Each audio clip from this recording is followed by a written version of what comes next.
नमस्ते। आज की जो यह प्रेस वार्ता है वो हमारे कन्हौली चुनाव कार्यालय के उद्घाटन के उपलक्ष्य में रखा गया है। मित्रों, यहाँ की जो स्थिति है आप सब उससे वाकिफ़ हैं।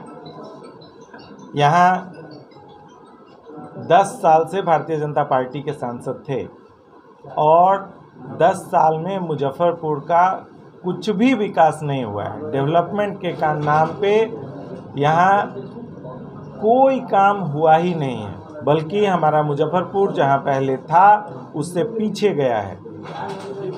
मैं ये इसलिए कह रहा हूँ कि पिछली बार जब प्रधानमंत्री जी यहाँ आए थे, पिछले चुनाव में उन्होंने वादा किया था, उन्होंने गारंटी दी थी कि यहाँ एयरपोर्ट, जब वो अगली बार आएंगे तो पता ही एयरपोर्ट पे उतरेंगे और उस समय हवाई परिचालन यहाँ से शुरू हो चुका होगा, जो कि नहीं हुआ।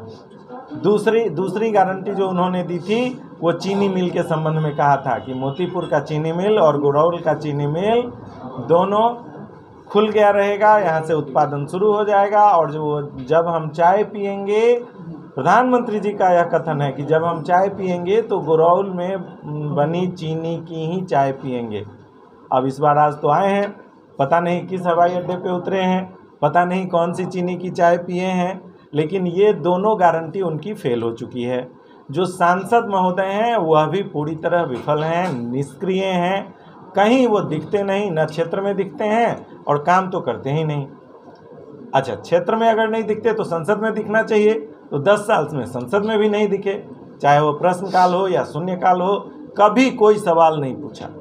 तो यहाँ की समस्या वो सरकार तक पहुँचाने में विफल रहे हैं। सरकार भी यहाँ जो विकास के कार्य हैं वो करने में पूरी तरह विफल रही है। इसके अलावा आगे का तो नहीं हुआ, जो था वो भी यहाँ से चला गया। यहाँ बटलर था, बटलर बंद हो गया। यहाँ आईडीपीएल था, आईडीपीएल बंद हो गया। इसके अलावा उन्होंने एम्स का प्रॉमिस किया था, एम्स भी नहीं आया, एम्स भी यहाँ से दरभंगा चला गया। तो पूरी तरह यहाँ सरकार विफल है, यहाँ के सांसद निष्क्रिय हैं और बाहरी हैं, जिसका खामियाजा हमें उठाना पड़ता है। अभी कल परसों से बारिश हुई थी, सुबह 1 घंटे बारिश हुई और पूरा शहर डूब गया। जहाँ जाएँ इधर जल जमाव, उधर जल जमाव। अभी स्थिति ये है कि चुनाव का समय है और जवाहरलाल रोड में आप जा नहीं सकते, जगह जगह उसको खोद दिया गया है। तो ये जो है ना, मुजफ्फरपुर सरकार की विफलताओं का जीता जागता प्रमाण है। यदि आप जीत के जाते हैं सांसद में तो पहली मुद्दा मुख्य क्या रहेगा आपका? मुख्य मुद्दा हमारा होगा किसानों की आय को बढ़ाना। किसान की आय कैसे बढ़े? बगल में हमारा पूसा एग्रीकल्चर कॉलेज है, यूनिवर्सिटी है, लेकिन उसका लाभ हमारे किसान भाई बंधुओं को नहीं मिलता है। यहाँ मुजफ्फरपुर लीची के लिए जाना जाता है। लीची का उत्पादन कैसे बढ़े, लीची के पल्प का निर्माण और उसका प्रिजर्वेशन कैसे हो, जूस का निर्माण कैसे हो, उसका निर्यात कैसे हो, इस सब की कोई व्यवस्था नहीं की गई है। तो सबसे पहला मेरा काम होगा किसानों की आय बढ़ाना। इसके अलावा जैसे दूध उत्पादन में भी हमारे किसान भाई बंधु लगे हुए हैं। एवरेज हमारे यहाँ भैंस की दूध 4 लीटर है। आप पंजाब चले जाइए, भैंस की दूध 18 लीटर एवरेज भैंस दूध देती है। तो अच्छी ब्रीड का, अच्छे किस्म का भैंस उपलब्ध कराना, अच्छे किस्म का सीमेन उपलब्ध कराना और भैंस के दूध की पैदावार बढ़ाना, यह भी हमारा लक्ष्य होगा। तो सबसे पहला काम किसानों की आय बढ़ाना। फिर यहाँ जो एम्स नहीं खुला, एम्स की स्थापना करवाना। एयरपोर्ट नहीं खुला, एयरपोर्ट की स्थापना, यहाँ से परिचालन शुरू करवाना। ये सब हमारी प्रमुखताओं में होगा। क्षेत्र में लगातार घूम रहे हैं, ऐसे में क्या फीडबैक मिल रहा है? बहुत बढ़िया फीडबैक मिल रहा है। जहाँ एक तरफ लोग प्रत्याशी को अपने यहाँ से भगा रहे हैं, दोनों गठबंधन के प्रत्याशियों को लोग खदेड़ रहे हैं। लगातार आप ही लोगों के माध्यम से वीडियो देखने को मिल रहा है। वहाँ हम लोगों को बिठाकर और भोजन भी करवाते हैं। मेरा दोपहर का भोजन क्षेत्र में ही होता है। कार्यकर्ता भाई बंधु और जो जनता है, खिला पिला कर, जहाँ जिस गांव में जाता हूँ लोग पैसे से भी मदद करते हैं, चुनावी चंदा भी दे रहे हैं और भोजन भी हमारा उन्हीं लोगों के यहाँ होता है। इसलिए हम लोगों को एकदम निश्चिंत है, बहुत बड़े मार्जिन से चुनाव जीतेंगे। एयरपोर्ट की नाकामी किसे मानते हैं प्रत्याशी की, सांसद जी की या मोदी जी की? दोनों की।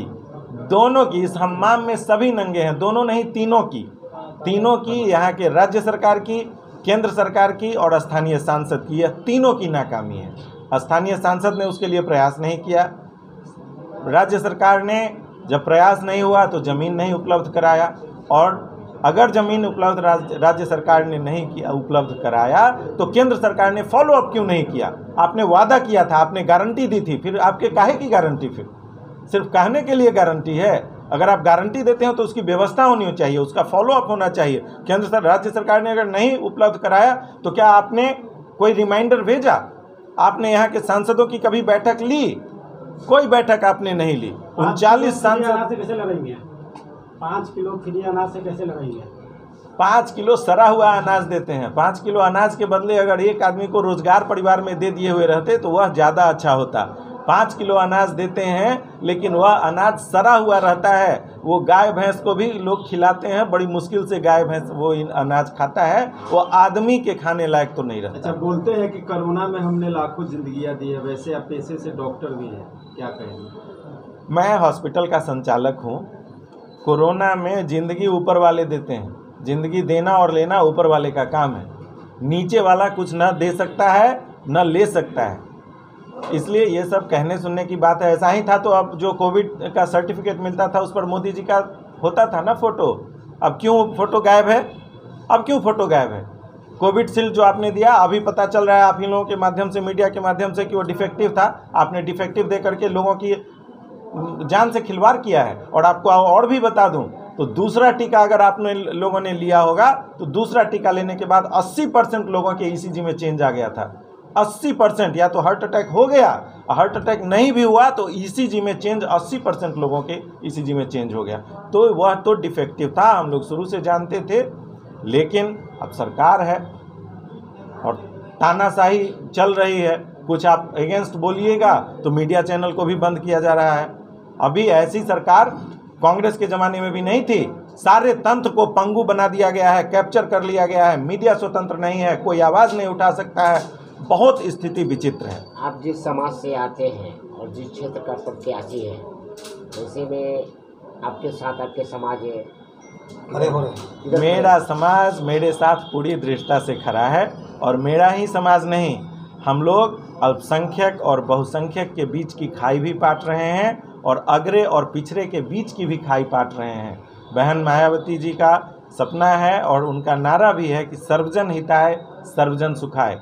और हमारे शास्त्र में भी कहा गया है, एक विप्रा बहुधा वदंती, सर्वे भवन्तु सुखिनः सर्वे सन्तु निरामयाः सर्वे भद्राणि पश्यन्तु मा कश्चित् दुःखभाग् भवेत्। सभी सुखी हों, सभी निरोगी हों, सबकी निरोगी काया हो, किसी को कोई दुख ना हो, ऐसा हम लोग प्रार्थना करते हैं और उसी मनोयोग से, उसी भाव से हम लोग काम करते हैं। अगर आप सांसद में अगर जीतते हैं तो निर्दलीय प्रत्याशी बनेंगे, वैसे में क्या सांसद एयरपोर्ट जैसे संस्था का निर्माण कर पाएंगे क्या? बिल्कुल कर पाएगा। दरभंगा में कैसे एयरपोर्ट का निर्माण हुआ? ये अधिकार क्षेत्र में है निर्दलीय सांसद, क्या वो एयरपोर्ट बना सकता है? दरभंगा किसी पार्टी का आपको समर्थन लेना होगा।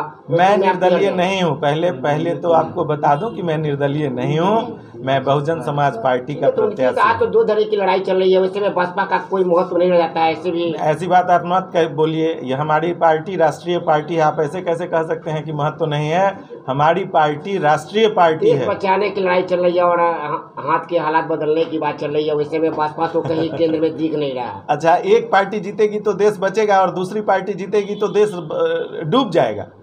ये सब मनगढ़ंत बातें हैं, ये अतार्किक बातें हैं, इसका कहीं कोई लेना देना नहीं, औचित्य नहीं है। आप किसी की देशभक्ति पे सवाल नहीं उठा सकते। मैं भी उतना ही देशभक्त हूँ जितना आप देशभक्त हैं, और आप भी उतने ही देशभक्त हैं, उतने ही बड़े देशभक्त हैं जितना मैं हूँ। किसी की देशभक्ति किसी दूसरे से कम नहीं होती।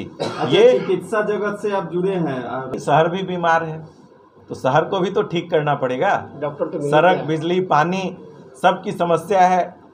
थे तो सांसद 10 साल से थे और लगभग 20 साल उनके पिताजी एक थे। डॉक्टर और है इलाज करने के लिए, डॉक्टर और है प्रत्याशी इलाज करने के लिए, वो भी कर रहे हैं देखिए, इलाज। दूसरे की बात मैं नहीं करता, वो कैसे डॉक्टर हैं आप सभी जानते हैं, क्या क्या आरोप हैं उन पर वो भी जानते हैं। मुझ पर आज तक अगर कोई एक आरोप लग गया हो तो आप बता दीजिए। जैसे मोदी जी की जनसभा के बारे में क्या कहना है? दूसरी बात है कि वो बाहरी हैं, खगड़िया रोसड़ा से आए हैं। आपको या शहर की जनता को, यह जिले की जनता को अगर कोई प्रॉब्लम होगा, आप रोसड़ा खगड़िया जाइएगा, हाजीपुर जाइएगा। अगर विकास हमारे यहाँ नहीं हुआ तो उसका एक कारण प्रत्याशी का बाहरी होना भी है। मैं मुजफ्फरपुर का बेटा हूँ, मुजफ्फरपुर का लाल हूँ, इसलिए लोग मुझे प्यार करते हैं और मुझे अपना सांसद कितना वोट चुनेंगे। का अनुमान लगा रहे हैं? कम से कम 2.5 लाख वोट से हम लोग जीतेंगे। कम से कम 2.5 लाख वोट से हम लोग यह एक चुनाव बड़ा जीतने सवाल जा है, रहे हैं। सबको एक साथ करने की बात आप कर रहे हैं।